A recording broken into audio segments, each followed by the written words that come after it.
Selamat datang kembali di pembahasan kita. Hari ini kita mau fokus ke satu negara yang ukurannya wah luar biasa, Tiongkok. Bayangin aja populasinya 1,3 miliar jiwa, itu kan berarti 1 dari 5 orang di planet ini ya tinggalnya di sana. Nah, sumber yang Anda bagikan ini nunjukin pertumbuhan ekonominya yang gila-gilaan, hampir 10% per tahun. Paling cepat lah di antara negara besar. Mereka juga jadi pemain utama, produsen dan konsumen terbesar untuk banyak barang penting, baja, semen, batu bara, pupuk. Bahkan proyek-proyek raksasanya kayak bendungan atau pengalihan air, itu yang terbesar di dunia loh. Oke, jadi sumber utama kita hari ini itu bab 12 dari materi yang Anda kasih. Judulnya menarik banget ini. Tiongkok raksasa yang terhuyung-huyung atau China Lurching Giant. Kayaknya judul ini menangkap ada sesuatu yang gimana ya, nggak stabil gitu ya. Jadi misi kita sekarang ya kita kupas tuntas bab ini. Kita coba pahami tantangan lingkungan Tiongkok ini yang katanya kompleks banget. Terus gimana dampaknya ke kita semua secara global dan apa sih pertaruhannya buat masa depan negara raksasa ini? Oke, mari kita bedah bareng-bareng. Hal pertama yang ditekankan banget di sumber ini itu soal skala dan kecepatan perubahan di Tiongkok. Angkanya jujur bikin kita mikir sejenak. Coba bayangin, populasi perkotaan mereka itu naik 7 kali lipat sejak 1953. Itu kan berarti hampir 1,5 miliar orang pindah ke kota cuma dalam beberapa dekade. Gila nggak tuh? Terus sumber ini nyatat Tiongkok sebagai produsen dan konsumen batu bara terbesar. Pakainya sekitar 1/4 total dunia. Ini penting banget kan, karena batu bara itu sumber energi utama mereka. Betul sekali. Dan pola dominasi ini lanjut terus di sektor lain. Sumber Anda tadi nyebutin Tiongkok juga produsen dan konsumen pupuk kimia terbesar. Kontribusinya 20% dari penggunaan global. Bahkan ini yang menarik, 90% kenaikan penggunaan pupuk dunia sejak 81 itu datangnya dari Tiongkok. Pemakaian per hektarnya aja sampai 3 kali lipat rata-rata dunia. Gede banget. Ditambah lagi mereka produsen baja terbesar, terus konsumen pestisida terbesar kedua. Jadi skalanya memang masif di banyak lini. Wow. Lihat angka-angka kayak gini, apa sih implikasi utamanya menurut sumber ini? Implikasi utamanya, nah ini inti argumen di bab 12 yang Anda bagikan, itu dampak kumulatifnya dari skala dan kecepatan tadi. Sumbernya itu ngasih pertanyaan penting yang sering kita lupain. Kalau Tiongkok berhasil nih mencapai tujuannya standar hidup kayak negara maju sekarang, dunia pertama lah istilahnya planet kita ini sanggup nggak nopangnya? Coba Anda bayangkan tekanannya ke sumber daya alam, ke lingkungan global. Kalau 1,3 miliar orang konsumsinya kayak di negara maju. Energi, air, barang-barang. Nah, inilah yang bikin Tiongkok jadi raksasa yang terhuyung-huyung. Ambisinya gede, langkahnya cepat, tapi pijakannya itu di atas pondasi lingkungan yang makin rapuh. Bahaya buat Tiongkok sendiri dan buat dunia juga. Oke, ini langsung bawa kita ke inti masalahnya ya. Coba kita lihat realitas, kondisi lingkungan di Tiongkok yang digambarin di sumber Anda. Mulai dari udara dulu deh. Bab ini kayaknya ngasih gambaran yang lumayan suram ya. Betul. Sumber tersebut bilang kalau polusi udara di kota-kota besar Tiongkok itu seringkali parah banget levelnya, jauh di atas batas aman WHO. Ketergantungan sama batu bara tadi itu jadi biang kerok utamanya. Nggak cuma bikin kabut asap tebal, tapi juga bikin Tiongkok jadi sumber utama hujan asam global.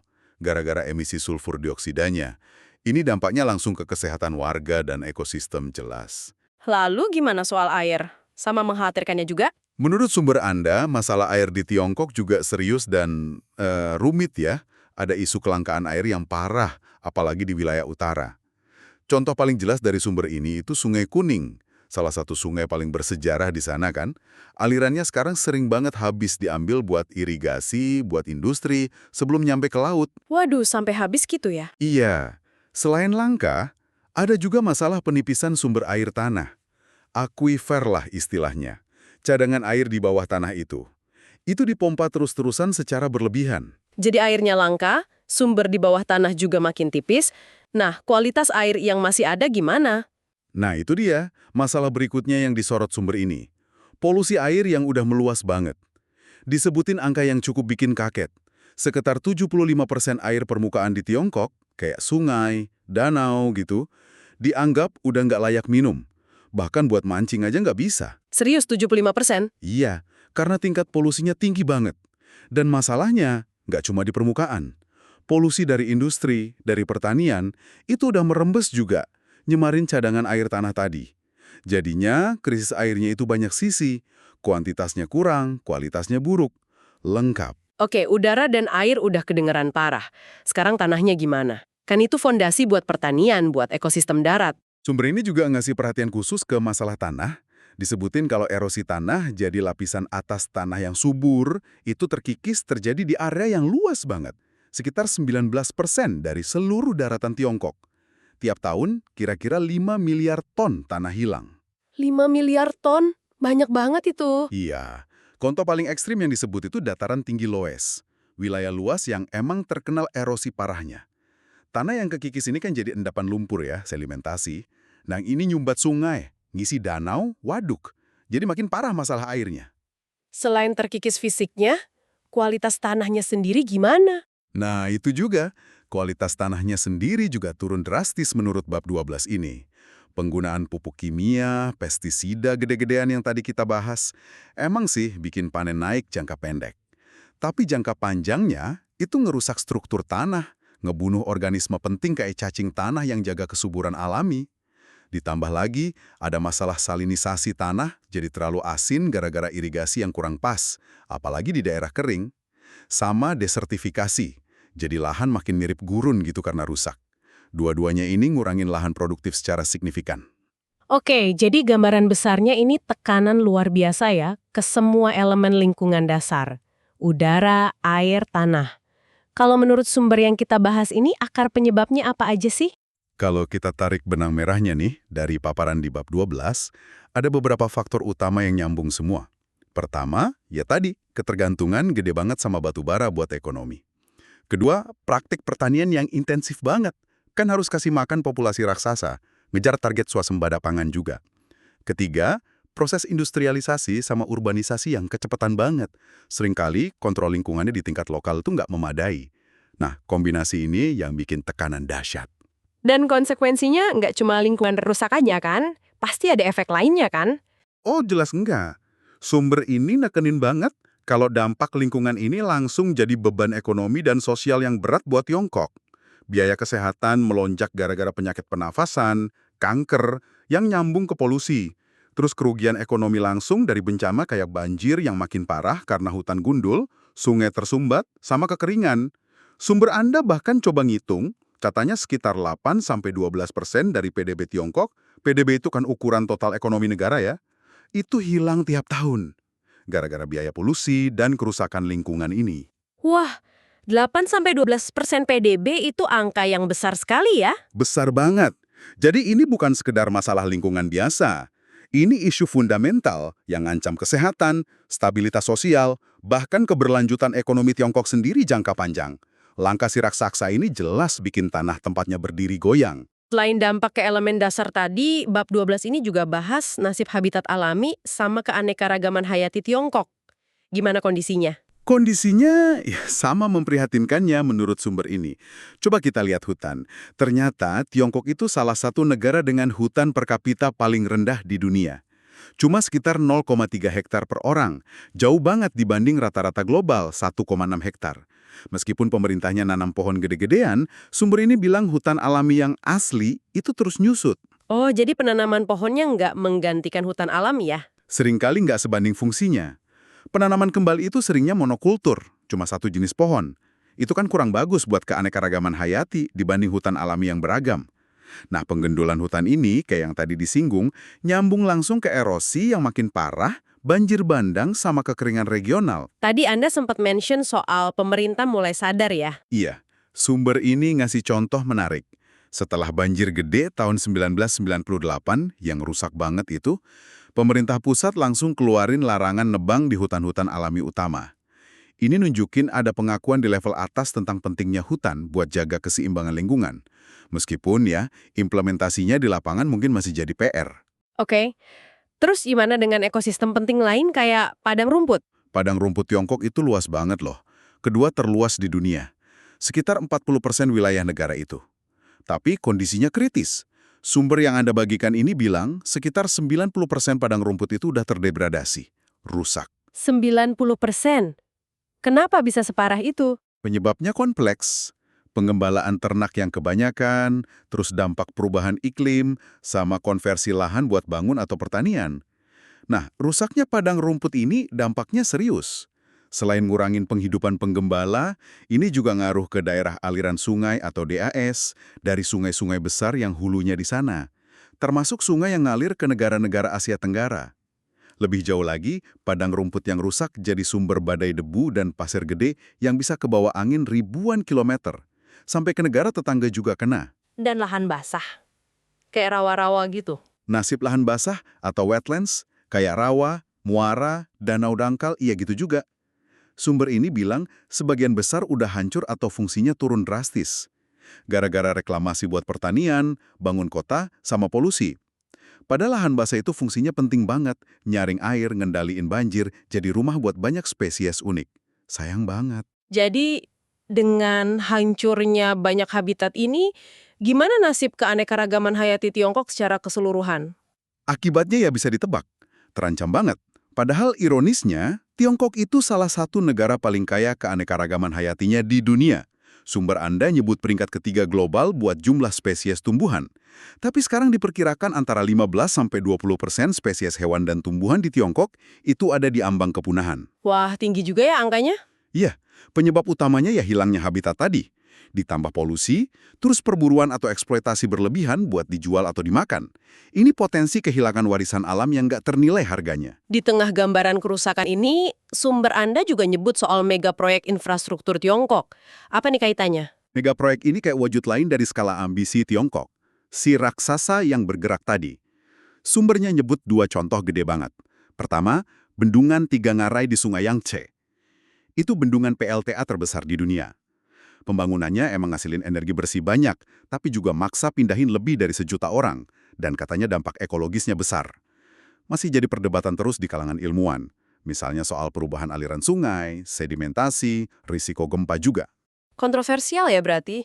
Terus yang kedua apa? Yang kedua itu proyek transfer air Selatan Utara. Ini proyek mindahin air paling ambisius sedunia. Tujuannya mindahin air banyak banget dari Tiongkok Selatan yang airnya lumayan banyak ke utara yang kering kerontang, termasuk Beijing. Biayanya luar biasa mahal dan resiko ekologisnya juga gede banget. Kayak dampak ke sungai asalnya, potensi nyebarin polusi antar wilayah, terus seberapa efisien airnya dipakai di tujuan. Proyek-proyek raksasa ini nunjukin kemampuan Tiongkok bikin rekayasa skala besar. Tapi, ya itu tadi, sekaligus jadi contoh gimana langkah si raksasa ini bisa makin bikin dia terhuyung-huyung, karena potensi akibat lingkungan jangka panjangnya itu. Satu poin penting yang ditekankan banget di bab 12 ini, masalah lingkungan Tiongkok ini bukan cuma urusan dalam negeri mereka aja. Dampaknya nyebrang batas negara. Bisa dijelasin lagi soal ini? Oh iya, sumber ini jelas banget soal itu. Polutan udara dari Tiongkok, misalnya, itu nggak kenal batas negara. Debu halus, pasir dari badai debu, sulfur dioksida yang bikin hujan asam, CO2 gas rumah kaca utama, bahkan zat kimia penipis ozon, semua ini bisa kebawa angin ribuan kilometer jauhnya. Sumber ini bilang polutan ini bisa nyampe Korea Jepang dalam beberapa hari. Bahkan katanya bisa kedeteksi nyebrang Samudra Pasifik sampai ke pantai barat Amerika Utara, cuma dalam seminggu. Sampai ke Amerika Utara, jauh banget itu ya? Jauh banget. Jadi kualitas udara di tempat yang jauh pun bisa kena pengaruhnya. Selain polusi yang diekspor, ada dampak lain? Ada juga dampak dari sisi impor sumber daya. Karena industri dan konsumsi Tiongkok gede banget, mereka butuh banyak sumber daya alam dari seluruh dunia. Sumber Anda ngasih contoh impor kayu tropis dari negara lain. Nah, ini ikut nyumbang ke penggundulan hutan di tempat kayak Asia Tenggara atau Afrika. Ini nunjukin gimana jejak ekologis Tiongkok itu udah global sifatnya. Jadi gimana kita mesti memahami implikasi global ini? Apa artinya buat kita semua nih, yang di luar Tiongkok? Ini bawa kita balik ke pertanyaan mendasar yang diajukan sumber ini. Gimana caranya dunia ini bisa mengakomodasi aspirasi pembangunan Tiongkok yang sah, kan 1,3 miliar penduduknya pengen hidup lebih baik, tapi tanpa membebani planet ini secara berlebihan. Tekanan ke sumber daya global energi fosil, mineral, air, pangan pasti bakal naik seiring pertumbuhan Tiongkok. Sumber ini juga secara gamblang prediksi kalau Tiongkok bakal jadi penghasil emisi CO2 terbesar di dunia. Artinya, peran mereka di isu perubahan iklim global itu jadi sangat penting, sangat sentral. Kenapa ini relevan secara langsung buat Anda, pendengar kita? Relevansinya langsung banget. Pertama, persaingan global buat sumber daya itu bisa ngaruh ke harga barang yang kita pakai sehari-hari. Bensin, makanan, macam-macam. Kedua, stabilitas iklim global itu kan kepentingan kita semua. Apa yang terjadi sama emisi Tiongkok bakal ngaruh ke cuaca ekstrim, naiknya permukaan laut, perubahan ekosistem di seluruh dunia, dimanapun Anda tinggal. Ketiga, kayak tadi disebut, polusi lintas batas bisa langsung ngaruh ke kualitas udara atau hujan asam di wilayah lain. Jadi, nasib lingkungan Tiongkok, si raksasa yang terhuyung-huyung ini, ya mau nggak mau nyambung sama masa depan lingkungan global kita bareng-bareng. Oke, setelah lihat skala masalah dan dampaknya, gimana nih prospek ke depannya? Bisa nggak sih Tiongkok ngatasin tantangan lingkungan ini? Sumber Anda kayaknya ngasih dua sisi ya. Ada sisi pesimisnya dulu mungkin. Betul, bab 12 ini nyajiin argumen buat pesimis. Pertama, prioritas utama pemerintah, apalagi di level lokal, itu seringkali masih ke pertumbuhan ekonomi jangka pendek. Kadang ngorbanin standar lingkungan. Kedua, kesadaran masyarakat umum soal isu lingkungan dan investasi buat pendidikan lingkungan itu dinilai masih relatif rendah, walaupun mungkin lagi tumbuh ya. Ketiga, Tiongkok itu punya banyak UU dan aturan lingkungan yang di atas kertas bagus, tapi implementasi sama penegakannya di lapangan sering lemah. Sumber ini nyorotin gimana pejabat lokal kadang malah ngelindungin industri polutif karena alasan ekonomi atau ya korupsi. Ada faktor lain yang menghambat? Tapi, sumber ini nggak berhenti di situ kan? Ada sisi optimisnya juga, atau paling nggak, harapan gitu. Benar, dan ini penting buat keseimbangan. Sumber ini juga nyatet adanya pengakuan yang makin meningkat di pemerintah pusat Tiongkok tentang seriusnya krisis lingkungan yang mereka hadapi. Contoh larangan tebang setelah banjir 98 tadi itu salah satu tanda. Investasi negara buat proyek perlindungan lingkungan, energi terbarukan, kontrol polusi, juga katanya terus naik signifikan beberapa tahun terakhir. Meskipun mungkin belum secepat yang dibutuhin. Apakah ada faktor unik Tiongkok yang bisa jadi kunci perubahan? Nah, ini poin yang menarik banget dari bab 12 ini. Sumbernya nyolotin satu kapasitas unik yang dimiliki sistem pemerintahan Tiongkok, kemampuan buat bikin dan nerapin kebijakan secara top-down dari pusat ke bawah dalam skala masif dan dengan kecepatan luar biasa. Kalau ada kemauan politik yang kuat. Contoh paling terkenal yang sering disebut ya kebijakan satu anak itu. Meskipun ya kontroversial dari sisi lain. Jadi, logikanya kalau pemerintah Tiongkok nganggap krisis lingkungan ini sama daruratnya kayak ledakan populasi dulu, Tepat sekali. Pertanyaan yang tersirat di sumber ini tuh, mungkinkah Tiongkok ngerahin kapasitas mobilisasi top-down yang sama dahsyatnya buat ngatasin tantangan lingkungan? Kalau mereka mutusin keberlanjutan lingkungan itu prioritas strategis nasional, setara sama pertumbuhan ekonomi atau stabilitas sosial, mereka punya potensi bikin perubahan kebijakan lingkungan dalam skala dan kecepatan yang susah disaingi negara lain. Inilah potensi yang bikin sebagian pengamat masih optimis, walau tantangannya gede banget, ini kayak kartu as yang mungkin bisa dimainin si raksasa buat nyeimbangin langkahnya. jadi kita balik lagi ke metafora utama dari judul bab ini. Raksasa yang terhuyung-huyung. Tiongkok maju kencang ekonominya, ngangkat ratusan juta orang dari kemiskinan, itu pencapaian luar biasa loh. Tapi di saat yang sama langkahnya goyah. Terancam sama kerusakan lingkungan yang dia bikin sendiri dan bisa bawa dampak gede buat seluruh dunia. Ada upaya buat stabilin langkah pakai kebijakan lingkungan, tapi pertanyaannya cukup cepat dan kuat nggak? Jadi apa artinya semua ini buat masa depan? Sumber ini kayaknya nunjukin ketidakpastian yang besar. Baiklah, mari kita coba rangkum beberapa poin kunci dari pembahasan mendalam kita terhadap bab 12, Tiongkok raksasa yang terhuyung-huyung, dari sumber yang Anda bagikan ini. Pertama, skala tantangan lingkungan Tiongkok itu benar-benar masif. Penyusutan habitat alami hutan, padang rumput, lahan basah, dan ancaman serius buat keanekaragaman hayati. Banyak banget. Iya. Kedua, mesin pertumbuhan ekonomi Tiongkok yang cepat banget itu sekaligus jadi pendorong utama tekanan lingkungan ini. Kayak dua sisi mata uang ya. Betul. Ketiga, dampak masalah lingkungan Tiongkok itu nggak berhenti di dalam negeri, punya konsekuensi global yang signifikan dan nggak bisa dihindari. Dari polusi lintas batas, sampai tekanan ke sumber daya global dan perubahan iklim. Ini penting buat kita semua. Sangat relevan. Keempat, masa depan Tiongkok dan mungkin juga masa depan lingkungan global itu sangat bergantung pada hasil pertarungan internal di Tiongkok. antara kekuatan perusakan lingkungan sama upaya perlindungan yang mulai digalakan.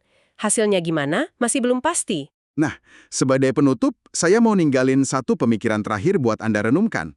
Ini terinspirasi langsung dari dinamika yang digambarin di sumber kita tadi. Kita udah bahas kapasitas unik pemerintah Tiongkok buat nerapin kebijakan top-down skala besar, cepat, dan efektif, kayak kebijakan kependudukan dulu. Pertanyaannya sekarang, mampu dan mau nggak mereka nerapin keberanian dan efektivitas yang sama buat ngatasin krisis lingkungan yang rumit ini?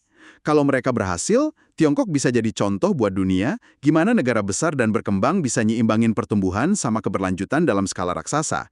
Tapi kalau mereka gagal atau telat, Tiongkok bisa jadi peringatan paling jelas tentang batas pertumbuhan dan daya dukung planet kita. Akankah si raksasa ini nemuin keseimbangannya? Atau keterhuyung-huyungannya bakal bawa dampak yang lebih luas lagi? Jawabannya bakal kelihatan di dekade-dekade mendatang, dan kita semua pasti akan merasakan dampaknya.